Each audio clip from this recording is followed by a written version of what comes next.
বিসমিল্লাহির রহমানির রহিম। আসসালামু আলাইকুম ওয়া রাহমাতুল্লাহি ওয়া বারাকাতুহু। যে যেখান থেকে ভিডিওটা দেখছেন বা দেখছো সকলের প্রতি এবং আল্লাহর তাআলার সকল সৃষ্টিগুলোর প্রতি রহমত ও বরকত নাজিল হোক। মা প্রাইভেট সেন্টার থেকে আমি সাদেকুল ইসলাম। আজকে আমি সাধারণ গণিতের যে সৃজনশীল অঙ্কটার সমাধান করে দেব। দাখিল পরীক্ষা 2024 সালের ত্রিকোণমিতি থেকে তোমরা জানো যে দুটি সৃজনশীল অঙ্ক আসছিল। প্রশ্নের 8 নম্বরে যে সৃজনশীল অঙ্কটি আসছিল সেই সৃজনশীল অঙ্কটার আজকে আমি খুব সহজ পদ্ধতিতে সহজ নিয়মে সমাধান করে দিচ্ছি। অঙ্কটাতে যদি তোমাদের কারো কোনো বুঝতে প্রবলেম হয়ে থাকে, সমস্যা হয়ে থাকে, তোমরা অবশ্যই তো আমাকে কমেন্ট বক্সে কমেন্ট করে জানাবে। আচ্ছা, তোমরা লক্ষ্য করো এখানে যে সৃজনশীল অঙ্কটি কি যাচ্ছিল। রোমান একে কি দেওয়া আছে? 24 মিটার লম্বা একটি মই একটি দালানের দেওয়ালের ছাদ বরাবর ঠেস দিয়ে ভূমির সাথে 60 ডিগ্রি কোণ উৎপন্ন করে। প্রমাণ 2 কি দেওয়া আছে? 32 মিটার উঁচু একটি মিনারের পাদদেশ থেকে কিছু দূরে একটি স্থানে মিনারটির শীর্ষের উন্নতি কোণ কত ডিগ্রি? 30 ডিগ্রি, অর্থাৎ 30 ডিগ্রি। তোমরা লক্ষ্য করো এখানে যে ক নম্বরে কি দেওয়া আছে? tan theta equal p divided q হলে p sin theta minus q cos theta divided p sin theta plus q cos থিটার মান নির্ণয় করো। খ নম্বরে কি দেওয়া আছে? উদ্দীপক 1 এর আলোকে দেওয়ালের উচ্চতা নির্ণয় করো। গ নম্বরে কি দেওয়া আছে? উদ্দীপক 2 এর আলোকে মিনার থেকে নির্দিষ্ট স্থানটির দূরত্ব নির্ণয় করো। তোমরা জানো যে একটা সৃজনশীল অঙ্কের সমাধান করতে হলে কি করতে হয়? উদ্দীপকটা মনোযোগ সহকারে পড়তে হয়। উদ্দীপকে কি দেওয়া আছে এবং আমাকে অঙ্কে কি সমাধান করার কথা বলছে। তোমরা জানো যে একটা সৃজনশীল অঙ্কের কয়টি অপশন থাকে? 3টি অপশন থাকে, ক, খ এবং গ। এখানে ক নম্বর অঙ্কটা সরাসরি তোমাদের সমাধান করতে হবে, কিন্তু খ এবং গ সমাধানের ক্ষেত্রে উদ্দীপকটা ভালোভাবে বিশ্লেষণ করে ক্যালকুলেশন করে এই দুটো অঙ্কের সমাধান করতে হবে। তাহলে প্রথম ক নম্বরের সমাধানের ক্ষেত্রে তোমরা লক্ষ্য করো এখানে কি দেওয়া আছে? ক নং কি দেওয়া আছে তোমরা লক্ষ্য করো যে দেওয়া আছে কি দেওয়া আছে তোমরা লক্ষ্য করো এখানে যে tan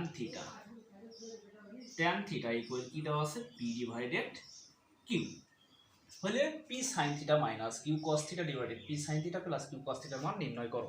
তোমরা অবশ্যই এই ধরনের অঙ্ক করছো, তোমরা অবশ্যই অনুসরণ 9.1 করছো। অনুসরণ 9.1 এর 186 পৃষ্ঠাতে দেখবা তোমরা 24 নম্বর একটা অঙ্ক আছে। ওই অঙ্ক আর এই অঙ্ক সেম অ্যাজ অঙ্ক। ওখানে অঙ্কটাতে কি ছিল? ওখানে ছিল যে cot a ছিল। এখানে কি দেওয়া আছে? tan theta equal p divided q। এখন তোমরা লক্ষ্য করো tan থিটার দুটো সম্পর্ক আছে। কি সম্পর্ক?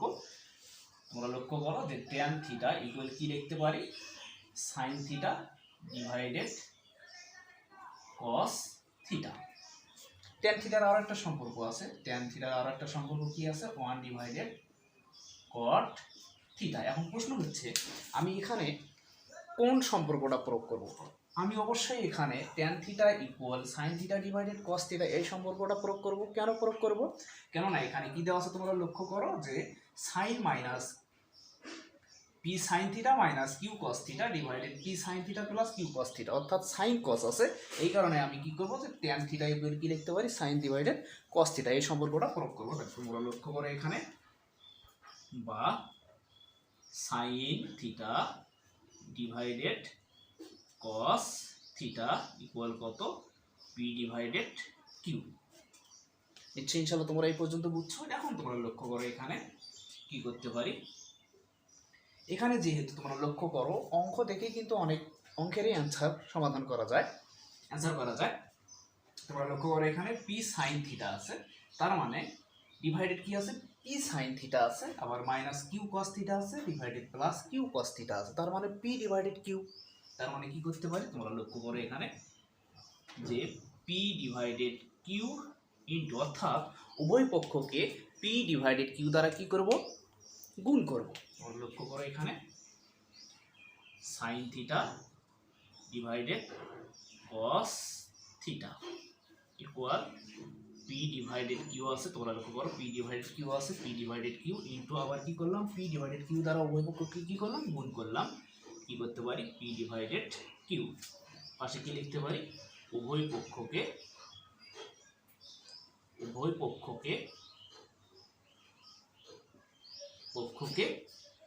p ডিভাইডেড q দ্বারা গুণ করি।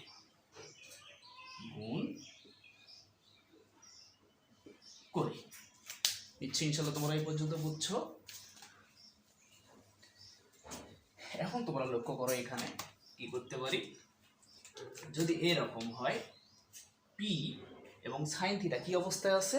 ইনটু অবস্থায় আছে, তোমরা জানো এটাকে বলা হয় লব, নিচটাকে বলা হয় কি হর, বা কি লিখতে পারি তোমরা লক্ষ্য করো এখানে যে পি সাইন থিটাকে P sine theta divided Q cos থিটাকে কিউ কস থিটা ইকুয়াল, এখন তোমরা লক্ষ্য করো এখানে পি আর পি গুণ করলে কি হয়, পি স্কয়ার হয়, P square divided Q R Q গুণ করলে কি হয়, কিউ স্কয়ার। বুঝছো ইনশাআল্লাহ তোমরা এই পর্যন্ত বুঝছো। এখন তোমরা লক্ষ্য করো এখানে কি করতে পারি, লক্ষ্য করো এখানে এখানে কি আছে p minus sine theta minus Q cos theta, তার মানে তোমরা অবশ্যই জানো কম্পোনেন্ডো,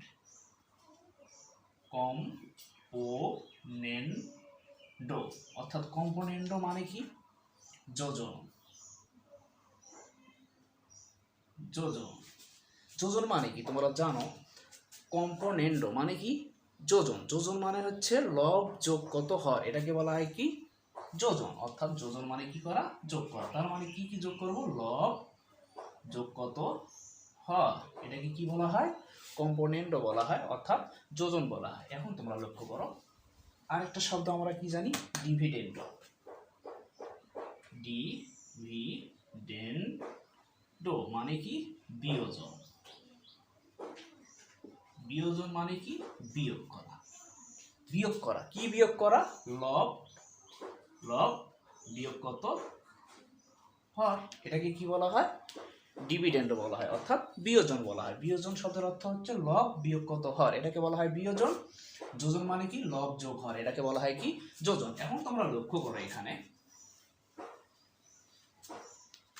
তোমরা একটা জিনিস লক্ষ্য করো এখানে, এটাকে বলা হয় কি লব, নিচেরটাকে বলা হয় হর, এটাকে বলা হয় লব, এটাকে বলা হয় হর। এখন তোমরা লক্ষ্য করো এখানে প্রথমে কি দেওয়া আছে মাইনাস, পরে কি দেওয়া আছে প্লাস, তার মানে প্রথমে কি করছি এখানে, অবশ্যই প্রথমে কি করতে হবে এখানে বিয়োজন করতে হবে, তার মানে কি লব বিয়োগ কত হর। এখন তোমরা লক্ষ্য করো বা কি লিখতে পারি যে P sine theta minus Q cos theta divided, এটা কি কি করলাম যোজন বিয়োজন করলাম। আবার কি লিখতে পারি তোমরা লক্ষ্য করো যে পি স্কয়ার মাইনাস কত q square, p square minus কত কিউ স্কয়ার, অর্থাৎ লব বিয়োগ কত হয়, লব বিয়োগ কত হয়, এটাকে বলা হয় কি ডিভিডেন্ড, অর্থাৎ কি করলাম বিয়োজন করলাম। এখন তোমরা লক্ষ্য করো এখানে কি দেওয়া আছে, নিচে প্লাস দেওয়া আছে, তার মানে কি লব কি দেওয়া আছে পি সাইন থিটা, হর কি দেওয়া আছে কিউ কস থিটা, অর্থাৎ লব যোগ কত হর, তার মানে কি কম্পোনেন্ডো, অর্থাৎ যোজন। আবার কি লিখতে পারি যে পি স্কয়ার প্লাস কত কিউ স্কয়ার। নিশ্চয়ই ইনশাআল্লাহ তোমরা এই অঙ্কটা বুঝছো। এখন তোমরা লক্ষ্য করো তার মানে কি পাইলে, মানে P sine theta minus Q cos theta, P sine theta minus Q cos theta divided P sine theta plus Q cos থিটার মান কত পাইলাম এখানে, P square minus Q square divided কত P square plus Q square. পাশে কি লিখতে পারি বিয়োজন ও যোজন করে, বিয়োজন ও যোজন করবে, এটাই হচ্ছে কি কোন অঙ্গের অ্যান্সার। কি লিখতে পারি অ্যান্সারটা তোমরা লক্ষ্য করো, অ্যান্সার পি স্কয়ার মাইনাস কত কিউ স্কয়ার ডিভাইডেড কত পি স্কয়ার প্লাস কত কিউ স্কয়ার। নিশ্চয়ই ইনশাআল্লাহ তোমরা এই ক নম্বর অঙ্কটা বুঝছো। এখন তোমরা লক্ষ্য করো কি করবো, খ অঙ্কের সমাধান করব। এগুলো আমি মিশিয়ে দিলাম, তোমরা লক্ষ্য করো যে খ নম্বর অঙ্ক কি দেওয়া আছে, উদ্দীপক 1 এর আলোকে দেওয়ালের উচ্চতা কি করো নির্ণয় করো। তাহলে 1 নম্বরটা কি দেওয়া আছে, 1 নম্বর উদ্দীপকে কি দেওয়া আছে তোমরা লক্ষ্য করো, 24 মিটার লম্বা একটি মই একটি দালানের দেওয়ালের ছাদ বরাবর ঠেস দিয়ে ভূমির সাথে 60 ডিগ্রি কোণ উৎপন্ন করে। কি দেওয়া আছে এখানে, 24 মিটার লম্বা একটি মই। তোমরা জানো যে মইয়ের দৈর্ঘ্যও যা, সুতার দৈর্ঘ্যও তা, এবং অতিভুজের দৈর্ঘ্যও তা। তার মানে কি 24 মিটার লম্বা। কি বলছে যে উদ্দীপকের আলোকে দেওয়ালের উচ্চতা নির্ণয় করো। এখন প্রশ্ন হচ্ছে তোমরা যদি অনুসরণী অধ্যায় 10-এর অর্থাৎ অনুসরণী 10-এর অঙ্কগুলো মনোযোগ সহকারে করে থাকো, তোমরা দেখবা যে 198 পৃষ্ঠাতে কি লেখা আছে যে 30 ডিগ্রি কোণের ক্ষেত্রে অঙ্কনের লেখচিত্র এবং 60 ডিগ্রি কোণের ক্ষেত্রে অঙ্কনের লেখচিত্র এবং 45 ডিগ্রি কোণের ক্ষেত্রে অঙ্কনের লেখচিত্র। তার মানে এখানে কত ডিগ্রি কোণ আছে? 60 ডিগ্রি কোণ আছে। 60 ডিগ্রি কোণের ক্ষেত্রে অবশ্যই কি হবে তোমরা জানো, যদি ভূমি অর্থাৎ 60 ডিগ্রি কোণের ক্ষেত্রে লম্ব কি হবে? অবশ্যই বড় হবে। ভূমি এটা হলেন কত? লম্ব, অর্থাৎ ভূমির থেকে লম্বের মানটা কি হবে? বড় হবে। এটা হচ্ছে 60 ডিগ্রি কোণের ক্ষেত্রে। এখন তোমরা লক্ষ্য করো এখানে কি করব, 60 ডিগ্রি কোণের ক্ষেত্রে কি করব? লম্ব বড় হবে এবং ভূমি কি হবে? ছোট হবে। লক্ষ্য করো এখানে, তার মানে কি 60 ডিগ্রি কোণের ক্ষেত্রে কি হবে? লম্ব অবশ্যই বড় হবে এবং ভূমি কি হবে? ছোট হবে। কত ডিগ্রি কোণ? 60 ডিগ্রি কোণ। 60 ডিগ্রি কোণ। এটার নাম দিলাম এ, এটার নাম দিলাম বি, এটার নাম দিলাম সি। এখন তোমরা লক্ষ্য করো কি বলছে এখানে, যে উদ্দীপকের আলোকে দেওয়ালের উচ্চতা নির্ণয় করো। দেওয়াল তার মানে কোনটা দেওয়াল? দেওয়ালের উচ্চতা আমি কত ধরলাম এখানে? এমি সমান 23 মিটার ধরলাম। তোমরা জানো এটা যদি লম্ব হয়, এটা যদি ভূমি হয়, তার মানে এটা কি হবে? অবশ্যই অতিভুজ হবে। তোমরা জানো যে যাহাই অতিভুজ তাহাই মই, এবং সুতার দৈর্ঘ্য যা, মইয়ের দৈর্ঘ্য তা, এবং অতিভুজের দৈর্ঘ্য তা। তার মানে এখানে কি আছে? 24 মিটার লম্বা একটা মই আছে। তার মানে অতিভুজের মান কত হবে? 24 মিটার। 24 মিটার। এখন তোমরা লক্ষ্য করো এখানে, তার মানে দেওয়ালের উচ্চতা কত ধরলাম? 23 মিটার ধরলাম। এখন কি লিখতে পারি? 6 নম্বরে তোমরা লক্ষ্য করো এখানে, যে মনে করি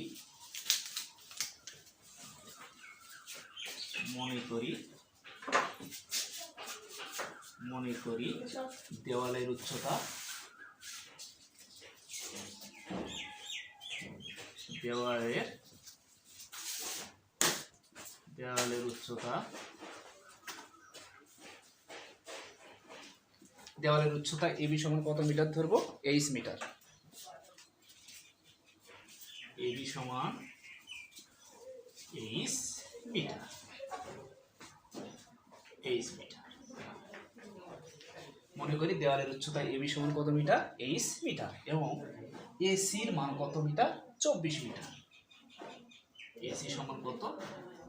24 মিটার। এখন তোমরা লক্ষ্য করো এখানে কত ডিগ্রি কোণ উৎপন্ন করছে? 60 ডিগ্রি, অর্থাৎ 60 ডিগ্রি। তার মানে কি লিখতে পারি? কোণ এ সি বি সমান কত ডিগ্রি? 60 ডিগ্রি। কোণ এ সি বি সমান কত ডিগ্রি? 60 ডিগ্রি। নিশ্চয়ই ইনশাআল্লাহ তোমরা এই পর্যন্ত বুঝছো। এখন তোমরা লক্ষ্য করো এখানে, এটা একটা কিন্তু ত্রিভুজ। তার মানে ত্রিভুজ কি লিখতে পারি? এ বি সি হতে পাই। ত্রিভুজ এ বি সি হতে পাই। ত্রিভুজ এ বি সি হতে কি পাই তোমরা জানো? এটাকে বলা হয় লম্ব, এটাকে বলা হয় অতিভুজ। তাহলে লম্ব ডিভাইডেড অতিভুজ সমান কি লিখতে পারি? সাইন। তোমরা জানো না যে সাগরের লবণ অধিক, অর্থাৎ লম্ব ডিভাইডেড অতিভুজ। তার মানে কি লিখতে পারি? যে সাইন কোণ কত ডিগ্রি আছে এখানে? যে এ সি বি, অর্থাৎ লম্ব ডিভাইডেড কি? অতিভুজ। লম্ব এখানে কত আছে তোমরা লক্ষ্য করো, লম্ব কত দেওয়া আছে এখানে? A B. লম্ব হচ্ছে এ বি, অতিভুজ কত? এসি। এসি অর্থাৎ লম্ব ডিভাইডেড অতিভুজ সমান কি লিখতে পারি? সাইন লিখতে পারি। সাইন কি কোণ আছে এখানে? কোণ এসি বি। কোণ এসি বি। এখন তোমরা লক্ষ্য করো এখানে কি করতে পারি, এগুলো আমি মিশিয়ে দিচ্ছি। তোমরা লক্ষ্য করো এখানে, এখন তোমরা লক্ষ্য করো এখানে কি করতে পারি, অর্থাৎ বা সাইন এসিবি সমান কত ডিগ্রি? 60 ডিগ্রি। 60 ডিগ্রি ইকুয়াল, এখন তোমরা লক্ষ্য করো এবির মান কত পাইছি? এবির মান হচ্ছে 23 মিটার। 23 এবং এসির মান কত? 24 বার। এখন তোমরা লক্ষ্য করো, তোমরা যদি 190 পৃষ্ঠাতে তোমরা দেখবা যে একটা চার্ট আছে, সাইন কস ট্যান এগুলো কিন্তু মান দেওয়া আছে। তোমরা জানো যে সাইন 190 পৃষ্ঠাতে অর্থাৎ সাইন 60 ডিগ্রি একটা নির্দিষ্ট মান দেওয়া আছে। তাহলে সাইন 60 ডিগ্রির মান কত? √3/2। এখন তোমরা লক্ষ্য করো এখানে কি লিখতে পারি, সাইন 60 ডিগ্রির মান কত? √3/2 ইকুয়াল এইচ ডিভাইডেড কি লিখতে পারি? 24। হচ্ছে ইনশাআল্লাহ তোমরা এই পর্যন্ত বুঝছো। এখন তোমরা লক্ষ্য করো এখানে কি লিখতে পারি, বা এই 2টা কিন্তু নিচের সংখ্যা, এই 24টা কিন্তু নিচের সংখ্যা। আমরা কি করতে পারি? পাশাপাশি কাটতে পারি। 2 কে 2, 12 দোকানে 24। তার মানে কি থাকলো? উপরে থাকলো √3, নিচে থাকলো কত? 1 ইকুয়াল উপরে থাকলো কত? 8, নিচে থাকলো কত? 12 অর্থাৎ 12। এখন তোমরা লক্ষ্য করো, আমাদের লক্ষ্য হচ্ছে কার মান বের করতে হবে? দেওয়ালের উচ্চতা নির্ণয় করতে হবে। এইচ এর মান বের করবো। তোমরা লক্ষ্য করো এইচ ইকুয়াল কত? √3 ইন্টু কত? 12। এই যে √3 আছে, এই √3 একটা কিন্তু নির্দিষ্ট মান আছে। √3 একটা নির্দিষ্ট মান আছে কত? 1.7320 আরো সামথিং। এখন তোমরা লক্ষ্য করো এখানে যদি আমরা √3 মান দিই, এইচ ইকুয়াল কত? √3 মান কত? 1.7320 ইন্টু কত? 12। এখন তোমরা লক্ষ্য করো, বা এইচ ইকুয়াল কি লিখতে পারি? 1.7320 আর 12 অর্থাৎ 12 কি করব? গুণ করব।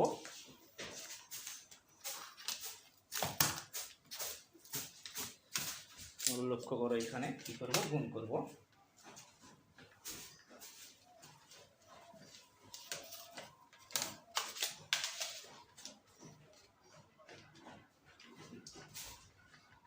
ক্যালকুলেটরটা একটু নষ্ট।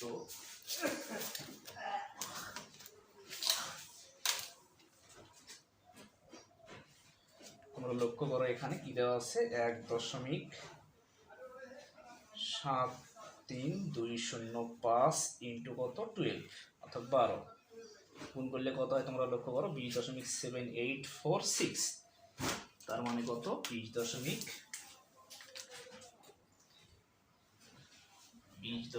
ইকুয়াল কত? এখানে ইকুয়াল 20.7846 মিটার।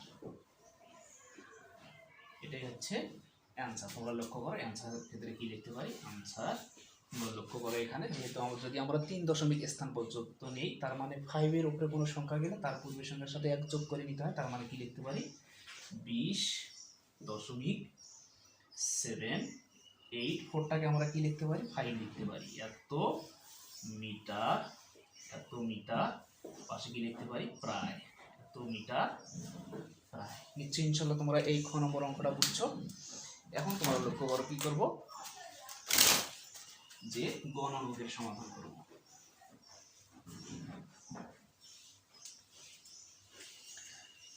তোমরা লক্ষ্য করো এখানে গ নম্বর কি দেওয়া আছে? যে 32 মিটার উঁচু একটি মিনারের পাদদেশ থেকে কিছু দূরে একটি স্থানে মিনারটির শীর্ষের উন্নতি কোণ কত ডিগ্রি?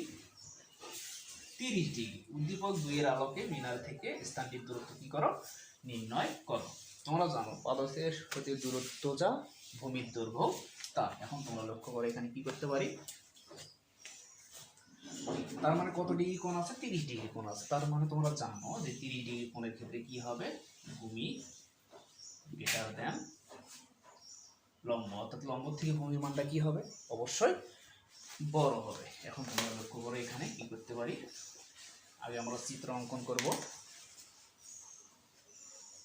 লম্ব থেকে ভূমির মানটা কি হবে? অবশ্যই বড় হবে।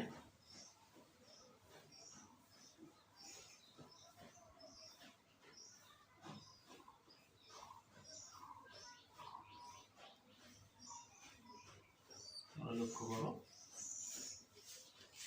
এটা যদি চিত্র হয়, অর্থাৎ লম্ব থেকে ভূমির মানটা কি হবে? 30 ডিগ্রি কোণের ক্ষেত্রে বড় হবে। এখানে কত ডিগ্রি কোণ? 30 ডিগ্রি কোণ, 30 ডিগ্রি কোণ। এটার নাম দিলাম এ, এটার নাম দিলাম বি, এটার নাম দিলাম সি। কি বলছে? যে 32 মিটার উঁচু। কত মিটার উঁচু? 32 মিটার। এটা কত মিটার? 32 মিটার। এই মিটার হচ্ছে কি? উচ্চতা এত মিটার। এখন তোমরা লক্ষ্য করো পাদদেশ, তোমরা জানো যে পাদদেশ হতে দূরত্ব যা, ভূমির দৈর্ঘ্যতা এবং স্থানটির দূরত্ব তা। এখন এবি সমান কত মিটার ধরলাম, এক্স মিটার, এক্স মিটার।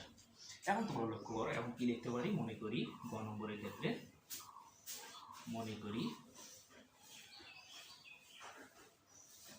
মনে করি মিনার থেকে নির্দিষ্ট স্থানটির দূরত্ব,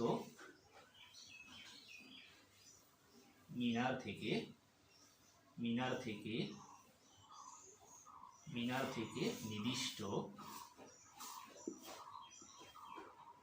নির্দিষ্ট স্থানটির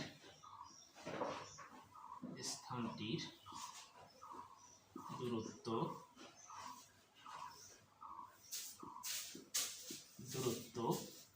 বিসি সমান এক্স মিটার,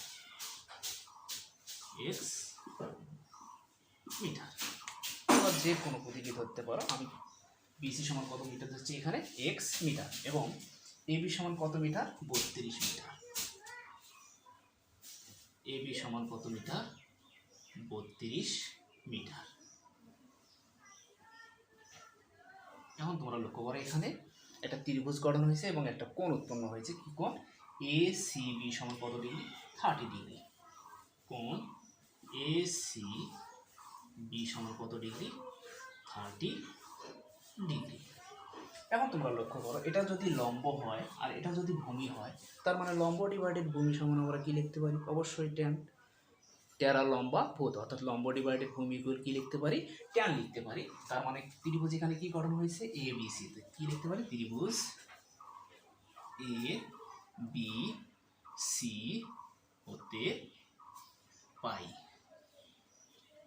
কি পাই তোমরা লক্ষ্য করো, এখানে যে ট্যান কোণ এ সি বি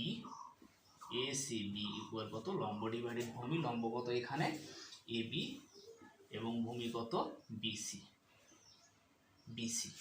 বা তোমরা লক্ষ্য করো ট্যান এখানে এসি বির মান কত ডিগ্রি পাইছি, এসি বির মান কত ডিগ্রি, 30 ডিগ্রি, 30 ডিগ্রি ইকুয়াল এবির মান কত পাইছি, 32, 32 এবং বিসির মান কত, এক্স।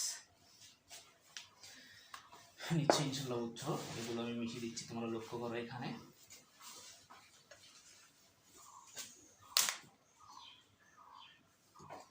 বা তোমরা জানো 190 পৃষ্ঠা থেকে চার্ট আছে, অবশ্যই চার্টের মানগুলো মুখস্থ রাখবা। ট্যান 30 ডিগ্রির মান কত, 30 ডিগ্রির মান হচ্ছে 1/√3 ইকুয়াল, তোমরা লক্ষ্য করো এখানে 32 ডিভাইডেড কত, এক্স। এখন আমরা কি করব, এক্স এর মান বের করব। এক্স ইকুয়াল কত, 32 ইন্টু কত, 32 ইন্টু কত, √3। তোমরা জানো একটা √3 নির্দিষ্ট মান আছে। এক্স ইকুয়াল কত, 32 ইন্টু √3 মান কত, 1.7320৫। আমরা এটাকে কি করব, অবশ্যই ক্যালকুলেশন করব। 32 ইন্টু 1.7320৫। তো লক্ষ্য করো 32 ইন্টু কত, 1.7320৫, তার মানে 55 দশমিক কত হয় তোমরা লক্ষ্য করো এখানে। বা এক্স ইকুয়াল কত, 55 দশমিক কত, 4256 মিটার, এত মিটার। এটাই হচ্ছে অ্যান্সার। তোমরা লক্ষ্য করো এখানে অ্যান্সারটার মধ্যে কি লিখতে পারি, তোমরা লক্ষ্য করো যে 55.42, যেহেতু এখানে 5 পার হয়ে গেছে সংখ্যা, তার মানে 5 এর সাথে কি করতে পারি, 1 যোগ করতে পারি। তার মানে কি লিখতে পারি, 426 মিটার প্রায়, 6 মিটার প্রায়। নিশ্চয়ই ইনশাল্লাহ তোমরা এই সৃজনশীল অঙ্কটা বুঝছো। তারপরেও যদি তোমাদের বুঝতে কোনো প্রবলেম হয়ে থাকে, সমস্যা হয়ে থাকে, তোমরা অবশ্যই তো আমাকে কমেন্ট বক্সে কমেন্ট করে জানাবে। আর সর্বশেষ কথা হচ্ছে, আমার এই ভিডিওটা দিয়ে যদি তোমাদের কিঞ্চিত পরিমাণ কোনো উপকারে আসে, তোমরা অবশ্যই আমার এই চ্যানেলটাকে লাইক, কমেন্ট এবং সাবস্ক্রাইব করবা। তোমরা তোমাদের পরিবার, পরিজন, আত্মীয় স্বজন সবাইকে নিয়ে সবসময় ভালো থাকো, সুস্থ থাকো, আমি এই কামনাই করি। আল্লাহ হাফেজ।